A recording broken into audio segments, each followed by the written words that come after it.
Welcome back students on Study with Ravi. We are going to start one important question of linear equation, that is exercise 8.3 question number 1. What is the question? Question is this: the numerator of a fraction is 3 less than its denominator. The numerator of a fraction is 3 less than its denominator. If 2 is added to both numerator and denominator, it becomes 6/7. Find the original fraction. यानी बेटा question ये कह रहा है कि एक fraction का numerator उसके डेनोमिनेटर से 3 कम है, और अगर न्यूमरेटर और डेनोमिनेटर दोनों में हम दो ऐड करते जाएं तो जो नया फ्रैक्शन होगा, यानी जो फ्रैक्शन की वैल्यू हो जाएगी वो 6/7 के इक्वल हो जाएगी। तो जो हमारा ओरिजिनल फ्रैक्शन था ये हमें फाइंड आउट करना है। तो फ्रैक्शन, पहले तो फ्रैक्शन को डिस्कस कर लेते हैं। यू नो दैट फ्रैक्शन क्या होता है? एक ऐसा नंबर जो p/q के फॉर्म में लिखा जाता है, और जहां पे p और q होल नंबर्स हो लेकिन q 0 के बराबर ना हो, तो ऐसे फ्रैक्शन को होल नंबर्स, ऐसे नंबर्स को फ्रैक्शन कहते हैं।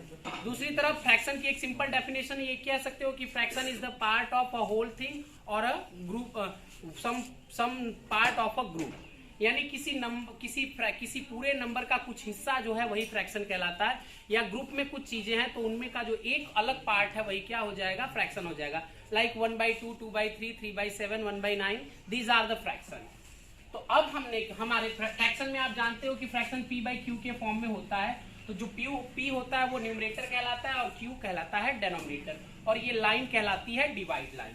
तो अगर हम बात करें बेटा क्वेश्चन के अकॉर्डिंग, तो क्वेश्चन में कहा था the numerator of a fraction is 3 less than denominator, यानी जो न्यूमरेटर है वो डेनोमिनेटर से 3 कम है। तो हम ये भी कह सकते हैं कि डेनोमिनेटर न्यूमरेटर से 3 जानता है, तो अगर हम न्यूमरेटर को x मानते हैं तो डेनोमिनेटर हो जाएगा x+3, और जो हमारा ओरिजिनल फ्रैक्शन हो जाएगा वो हो जाएगा x/x+3। ये हो गया ओरिजिनल फ्रैक्शन।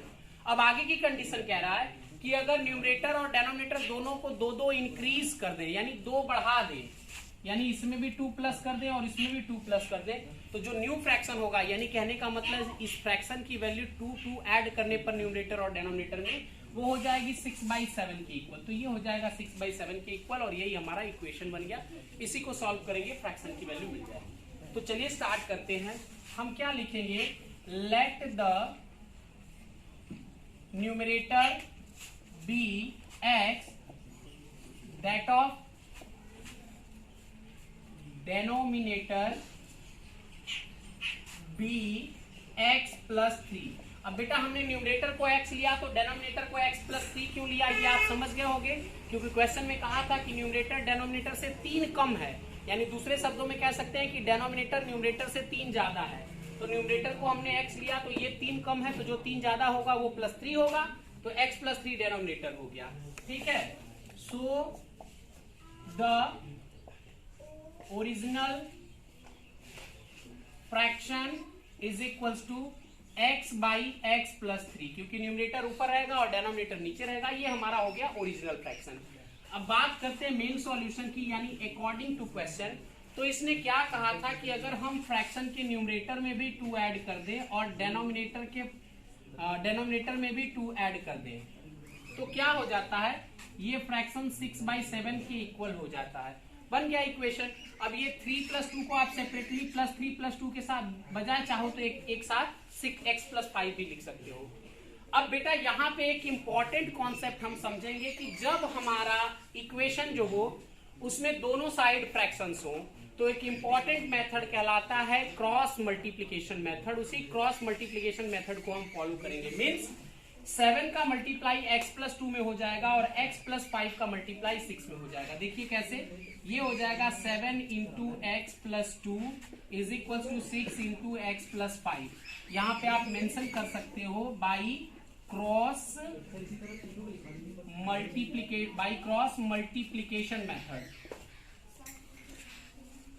Multiplication method.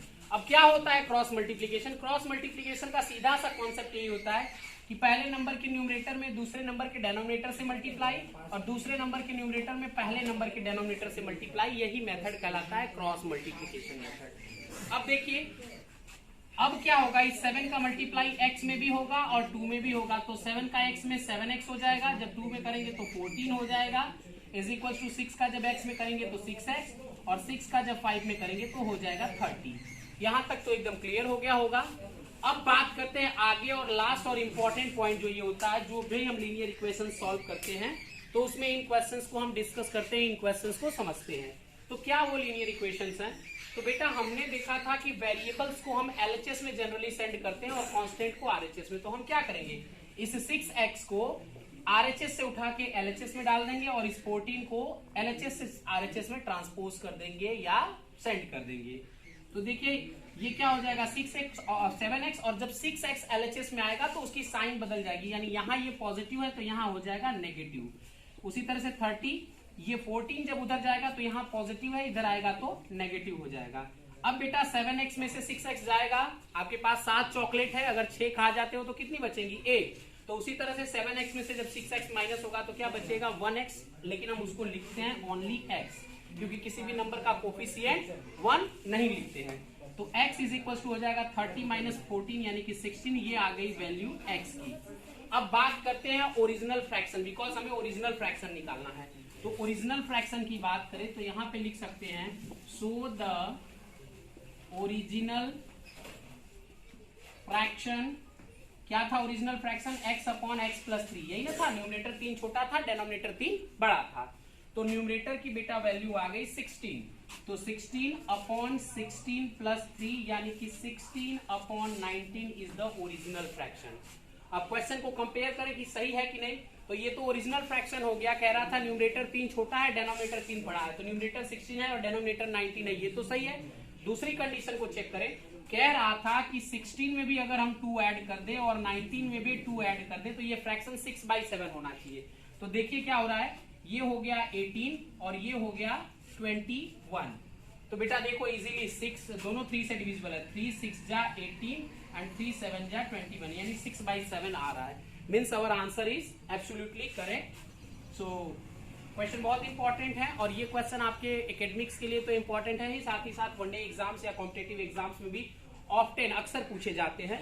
तो इस चीज को, इस क्वेश्चन को आप अच्छे से समझिए और ट्राई करिए कि कंटिन्यूअसली आप इस तरह के क्वेश्चंस कर पाएं। Thanks for watching. Subscribe my channel and share with your friends. Also press the bell icon for the notification and comment how was the video.